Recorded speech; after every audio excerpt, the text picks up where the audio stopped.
Bismillahirrahmanirrahim. Assalamualaikum warahmatullahi wabarakatuh. Kembali lagi bersama saya Fadrian Syah Gustiawan di program kerja individu saya, yaitu belajar bahasa pemrograman C++. Oke, pada hari video kali ini kita akan membahas tentang modul 4, yaitu tentang fungsi dan prosedur.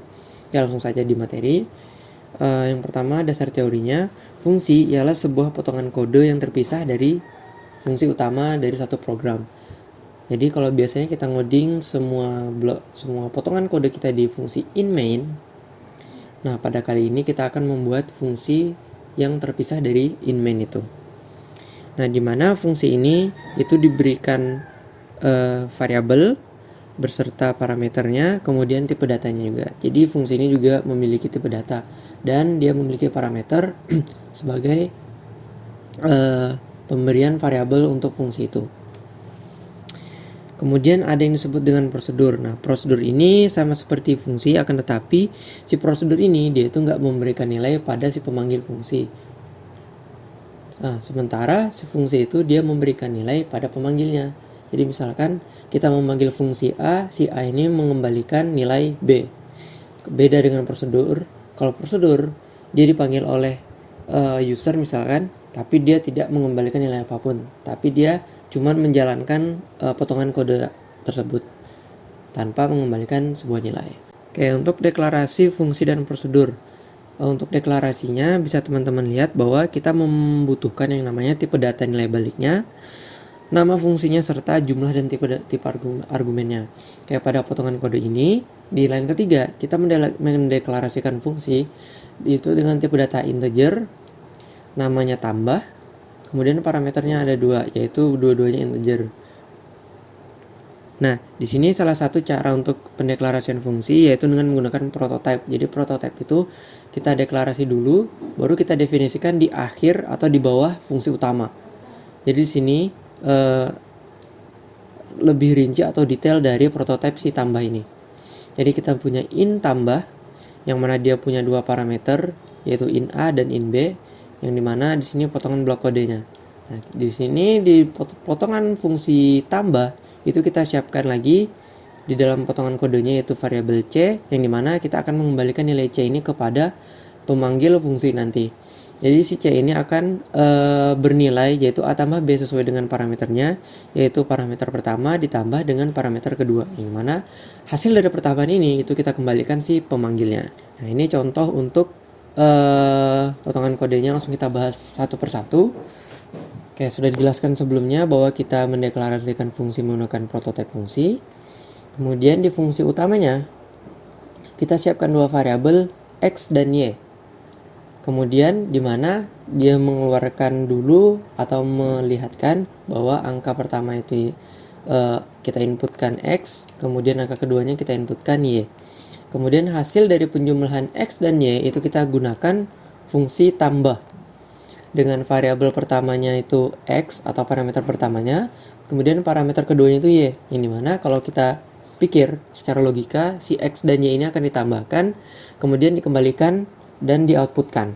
Jadi kalau kita running programnya, maka sesuai dengan kode yang kita tuliskan, dia meminta input angka pertama, misalkan 1. Kemudian angka kedua, kita inputkan 2 aja. Baru dia kembalikan nilai pertambahan antara angka pertama dengan angka kedua, menghasilkan nilai 3. Jadi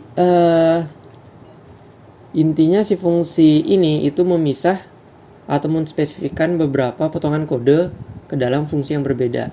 Kalau sebelumnya di modul-modul atau di video sebelumnya, kita lakukan operasi pertambahan itu di dalam kode utama, ini kode utama. Jadi sekarang operasi aritmetikanya kita taruh di luar fungsi utamanya, yaitu di fungsi tambah. Jadi kalau misalkan kita gunakan cara yang seperti ini, potongan kode yang terlihat pada program kita itu terlihat lebih rapi dan terlihat lebih tersusun misalkan. Itu. Jadi di sini fungsi utama itu sekedar untuk output, untuk operasi aritmetikanya di fungsi tambah.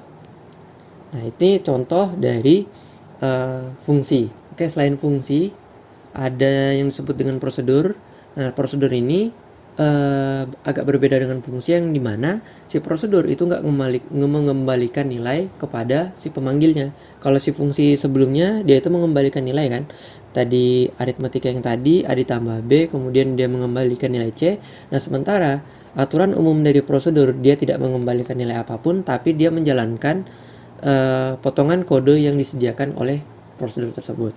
Oke, di sini sama seperti fungsi sebenarnya. Cara deklarasinya, cara pemanggilannya, deklarasinya sama, tipe datanya void udah pasti. Kalau prosedur itu dia pakai void karena tidak mengembalikan nilai, kemudian nama variabelnya apa, kemudian parameternya apa. Jadi si prosedur ini kita bisa memasukkan parameter, bisa juga enggak. Sebenarnya fungsi juga sama, bisa menggunakan parameter, bisa tidak menggunakan parameter. Kayak di potongan kodenya di sini kita menyiapkan variabel nama, string nama dengan tipe data string. Kemudian si user diminta untuk memasukkan atau menginputkan namanya. Kemudian kita mengoutputkan hello nama si user tadi. Kemudian kita memanggil prosedur print message, yang dimana si print message ini itu mengoutputkan contoh seperti ini. Ya sebuah teks aja sih sebenarnya. Teks yaitu welcome to my wonderful program. Jadi kalau kita running, memasukkan nama si user, misalkan Fajri. Nah, jadi sesuai ya. Jadi tadi hello Fajri itu dari fungsi utamanya, welcome to my wonderful program itu dari si prosedur print message. Jadi bisa teman-teman lihat bahwa si prosedur ini dia tidak mengembalikan nilai apapun ke fungsi utama. Lihat pada saat pemanggilan, tapi dia menjalankan blok programnya sendiri, yaitu ini, welcome to my wonderful program. Jadi tanpa dikembalikan nilai, tapi dia menjalankan potongan kodenya tersendiri. Di dalam fungsi serta prosedur itu ada yang namanya overload, yang dimana overload ini satu kondisi di saat dimana ada dua atau lebih fungsi yang memiliki yang nama yang sama, tapi dengan syarat parameternya berbeda. Nah, dalam fungsi overload ini nama fungsinya harus sama, tetapi argumennya itu harus beda.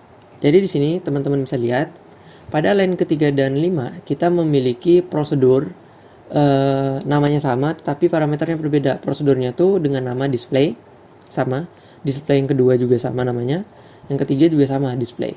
Tetapi parameternya kalau teman-teman teliti itu berbeda. Yang pertama dia menggunakan bilangan bulat, yang kedua float, yang ketiga dia gabungan int dan float.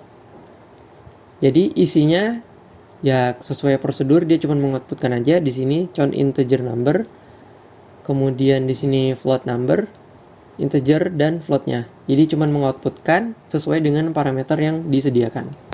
Kalau di fungsi utamanya A-nya 5, int-nya, floatnya B itu 5,5, kemudian dia memanggil fungsi prosedur yang ada di atas tadi, display yang menggunakan bilangan bulat aja, bilangan float aja, dan atau kedua bilangannya. Oke, jadi kalau kita running, maka dia mengoutputkan sesuai dengan prosedur yang ada. Gitu. Jadi di situ intinya si overload fungsi atau fungsi overload ini dia menggunakan nama yang sama, tetapi parameternya berbeda. Oke, mungkin cukup sekian dari saya. Terima kasih telah menyimak sampai akhir. Saya harap ilmu ini bisa bermanfaat bagi teman-teman semua. Saya akhiri. Wassalamualaikum warahmatullahi wabarakatuh. Terima kasih.